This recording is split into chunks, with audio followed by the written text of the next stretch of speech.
Hello, everybody. Hi. We are moving on with the percentages chapter, and we are now talking about a few better set of questions.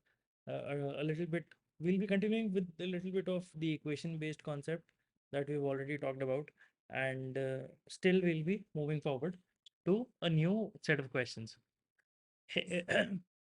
In this particular equation based concept that we are talking about here, if you would see, the new value is based on the old value, and the old value is expressed in terms of x.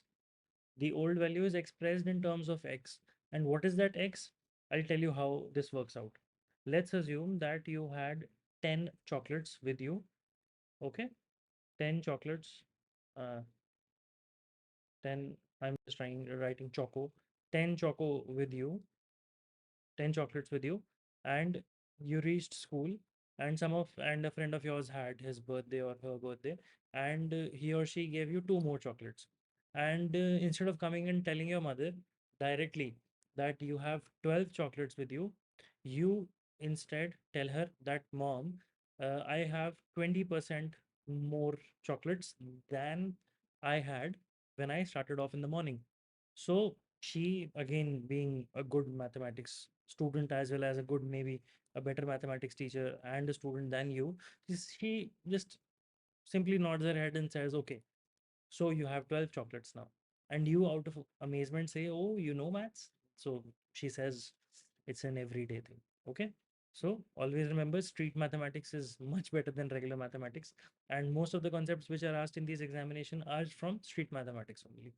So the new value of chocolates that you have would be equal to 100 plus minus x percent.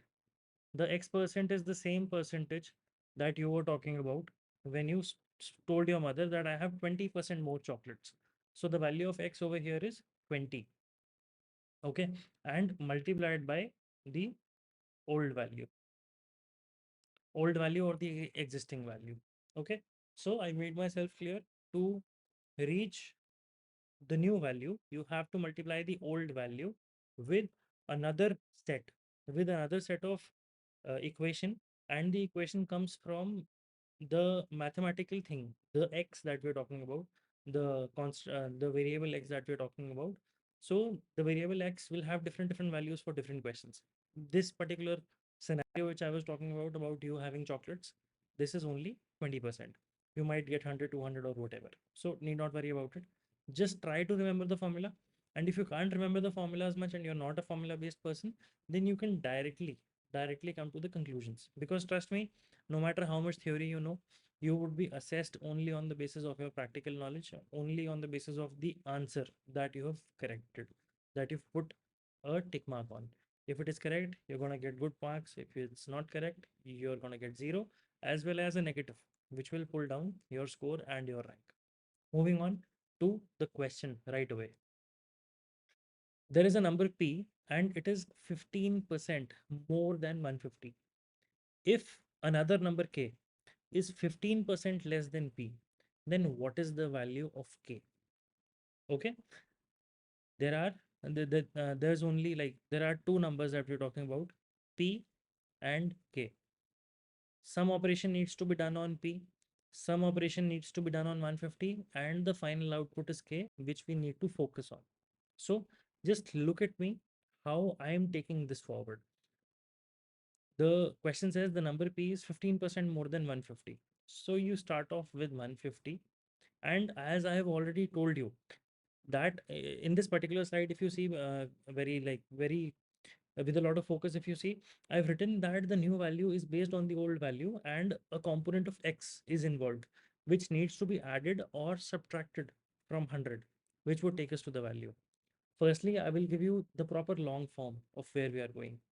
So to reach the value of P, you need to manipulate 150. Okay, you need to manipulate 150 to reach the value of P, and 150 needs to be manipulated in what direction? In the direction of X, and the direction of X is 15%. How much? 15%. So 100 plus 15 and percentage sign over here. As I've already told you in the previous video, to remove the percentage sign from the numerator, you have to divide the entire equation by 100. Okay, so this comes down to 150 multiplied by 115 divided by 100. Okay, I would recommend you to not apply any brains over here right now to directly cut off 100 with 150. I would want you to remain with the question. I know it might sound a little like fuzzy. Why am I even stopping you from solving it off? The only reason I'm stopping you is that there is no point in going ahead right now, because there is one more calculation that we need to do. And the same calculation would be dependent on 100. So the bigger the numbers that we have here, the better it would be for us to calculate that. Okay. This is the long form. In the short form, I'm going to help you much better than this. Just see it once. We have the value of P with us now. Okay. This is the value of P, 150 multiplied by 115 whole divided by 100. Then I'm moving towards K. It says K is 15% less than P. Okay. So I'm going to put the value P. P here becomes the old. K here becomes the new, and 15% less. 100 minus 15%. I hope you're able to understand till now. Okay, the class goes on like this, that a person who doesn't like maths, a person who doesn't know maths is able to understand where I'm heading. And also, in a parallel way, the class also goes on in this direction, that somebody who's well equipped with maths is able to identify if I am correct, is able to identify if he himself is correct. Okay, because here I don't teach, I put down my thinking on the paper. And you also don't study, you try to analyze. Remember this, you are not here to study, you're here to analyze the questions, in turn, which helps you in studying, but analysis is more important. So the analysis over here is P is multiplied by 100 minus 15. And why have I used a minus sign over here? Because it was less. And why have I used a plus sign over here? Because it was more. Okay, I hope you're able to relate with it. So it means P multiplied by 85%, 85%, or 150 multiplied by 115 whole divided by 100 multiplied by 85%. The 85% we would have 100 coming in the denominator because we removed the percentage sign. Okay, now we are free to calculate. Okay, I'll use the big tables. 517 is 85, 520 is 100, and 53s are, and 52s are, 5 4s are, and 523s are. Okay, I will try to, like, in the short form of this entire process, I will try to bring you to a point where you are able to instantly click 3 by 2, 23 by 4, and 17. Okay. Now what we have to do is 23 multiplied by 17 multiplied by 3 whole divided by 8. Okay. Now, if you look at the question very, like, properly and with a lot of focus, you would see a very beautiful thing, that there are big numbers associated over here. 23 multiplied by 17 is in itself a little big, and again multiplied by 3. So what I would like you to do is that always multiply the big numbers first. By multiplying the bigger numbers, what you do is you reduce the baggage, you reduce the overhead when you multiply the bigger numbers first. Because in the beginning, you are with a lot of motivation, and towards the end, you're not really sure if you will be able to solve the question or not. So it's better to get away and get done away with the bigger problem, and then move to the smaller problem. And this does not apply to the entire examination. This only applies intra questions, inside the questions, not inter questions. It is not applicable outside the questions. Only inside, solve the tougher thing first, so that you're more relaxed.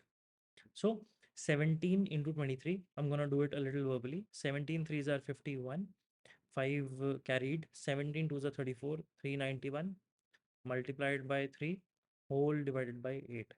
Again, 391 multiplied by 3, 391 multiplied by 3, 3 9, 3 ones are 3, 3 nines are 27, 2 carry, 3 threes are 9, 11. 11 by 8. Now, 11 by 8. 8 ones are 8. 8 ones are 8. 37, 8 fours are 32, 53, 8 6 are 48, 6 carry, 8 sevens are 56, 8 fives are 40.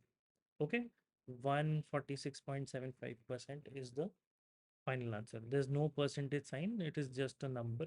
So I'll be removing the percentage sign. People might get confused, so it'll be better if I remove the percentage sign.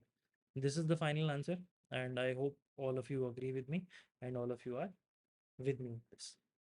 Moving on, Aditya. Aditya buys 300 mangoes, and the cost of those 300 mangoes is 1100 rupees. Some of the mangoes are rotten and are thrown away.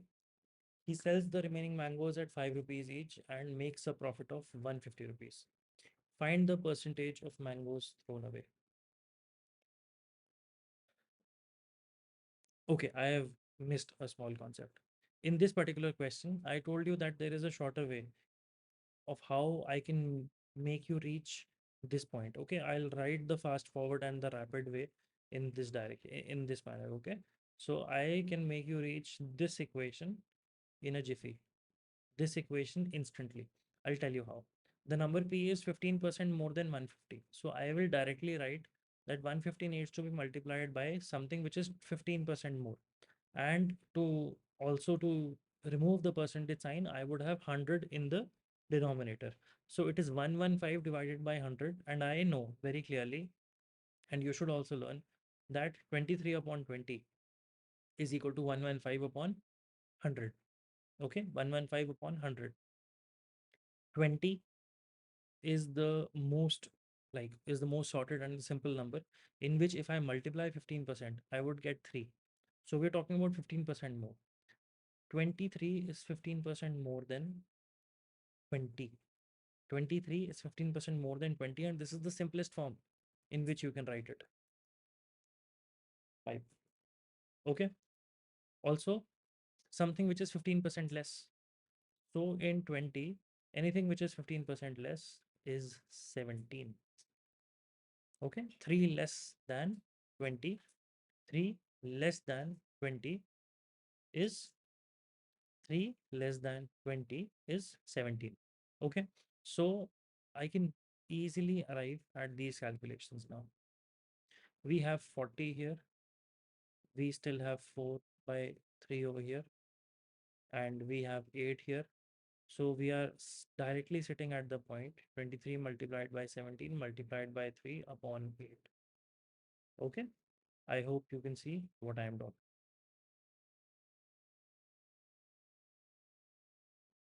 Chalo. Moving on. Back to Aditya's problem. We have to find out the percentage of mangoes thrown away. I'll reiterate the question. Aditya buys 300 mangoes for 1100 rupees, 300 mangoes for 1100 rupees, and Aditya is definitely sitting there for some or the other profit. Some of these mangoes are rotten and are thrown away, and he sells the remaining at 5 rupees each, which in turn makes a profit of 150 rupees for him. Find the percentage of mangoes thrown. I would be applying a very beautiful technique which is called the hide and seek technique.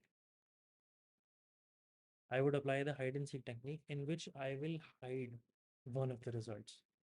Okay, in which I will hide one of the results. There are two results which we have.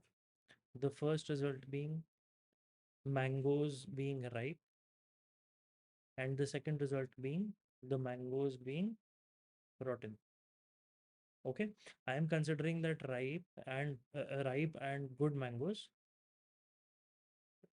are but particularly ripe and good is being used interchangeably. So need not worry about that. So the hide and seek technique says either you consider all the mangoes to be ripe or you consider all the mangoes to be rotten. And in the end, when you find a fault in the calculation, The fault in the calculation would be because of you missing out on the ripe or on the rotten tomatoes. No, not rotten tomatoes. Okay, it's a website. You would find the fault because of something that you missed. And that something that you missed would be because of you being negligent, deliberately negligent about a problem over here. Okay. I will try to show it to you first and then I will come back to tell you how the concept works. Aditya buys 300 mangoes for 1100 rupees. Some of these mangoes are rotten and are thrown away. He sells the remaining mangoes at 5 rupees each, making a profit of 150. Find the percentage of mangoes thrown away. Okay. The rotten mangoes would be thrown away. Ripe and rotten. Ripe and rotten. So I'm considering that there was no rotten mango. There are only ripe mangoes. If there are only ripe mangoes, so there are 300 ripe mangoes, and the 300 ripe mangoes are being sold at 5 rupees each. So the total money he is making is 1500 rupees in this transaction. 1500 rupees is the total amount of money being made in this transaction if he considers that there are no rotten mangoes. Now, had he, according to the question, he has, this is the money received and this is the money spent. He spent only 1100 rupees here. So when there's only 1100 rupees spent, his profit comes out to be 400 rupees. But according to the question, the profit is only 150 rupees. Can you see the fault? There is a stark difference between the profit he makes without considering rotten mangoes, and there is a difference between the profit he makes when there are rotten mangoes. So we are going to reverse engineer it. There is a difference between the two profits. This is the pseudo profit that we're talking about. This is the pseudo profit that we're talking about. Pseudo means fake. So the difference between the pseudo profit and the real profit is equal to 250 rupees. Okay. The pseudo and the real profit is the difference between the pseudo and the real profit is 250 rupees. And this 250 rupees came out because there are rotten mangoes available. The price difference, the price difference between ripe and rotten mangoes is equal to what? So the ripe mangoes were sold by him for 5 rupees and the rotten mangoes were sold by him or thrown away by him for 0 rupees because he didn't get anything out of that. So this difference is 5 rupees. This gap between the price of rotten and the price of ripe is the reason that there is a difference in the profits, which came out to be 250 rupees. So for every 250 rupees that is being earned, that is due to a 5 rupee being present, which was a difference. So this comes out to be 50. Now you'd be asking me, what is the unit of this 50? Sir, the unit, sir and madam, respectively, and respectedly as well. If somebody's there, they in the comments they may write what is the difference between respectively and respectedly. 50. The difference between the reason 50 occurred and the reason 50 occurred is because of the fault in the calculation. And the unit of 50 here is number of mangoes. Now, which mangoes? In the beginning, it was assumed all are ripe. It was assumed that everybody, like all the mangoes are ripe. So in the end, I told you it's a game of hide and seek. In the beginning, we hid away all the rotten mangoes, and now they have resurfaced. They have reappeared. So the number of mangoes which are rotten. This has come up. So the question here is find the percentage of mangoes thrown away. And if I ask you, would you be throwing away the ripe mangoes, the ripen mangoes, or the rotten mangoes? So you would say we would only throw away the rotten mangoes. We would eat the ripe mangoes. Okay. So number of mangoes which are rotten is 50. We just need to find out the simple percentage. The total number of mangoes is 300. The ones which are rotten are 30 multiplied by 100, which would give me the answer 1 by 6 or 16 2 by 3 percentage. Clear? I hope I've really tried to take you through a very alternative route to this problem. Once you get better at solving the hide and seek problem, trust me, there are at least two or three questions which can be solved by it. I'll just give you the analogy of another question of how you can solve this. There's a farm and there are people in it. People means like people with one head and two legs, and goats. Goat also has one head but four legs. So they're gonna give you a mix up. They're gonna say when we count the number of heads, which includes both men and goats, um, the number of heads comes out to be something. And when we count the number of legs, it comes out to be something. Then can you tell me what is the total number of men or total number of legs or total number of men out of this? So this way we have to assume that the goats are not present. And then when we multiply 2, which is the number of legs, with the number of heads, it comes out to be a smaller number.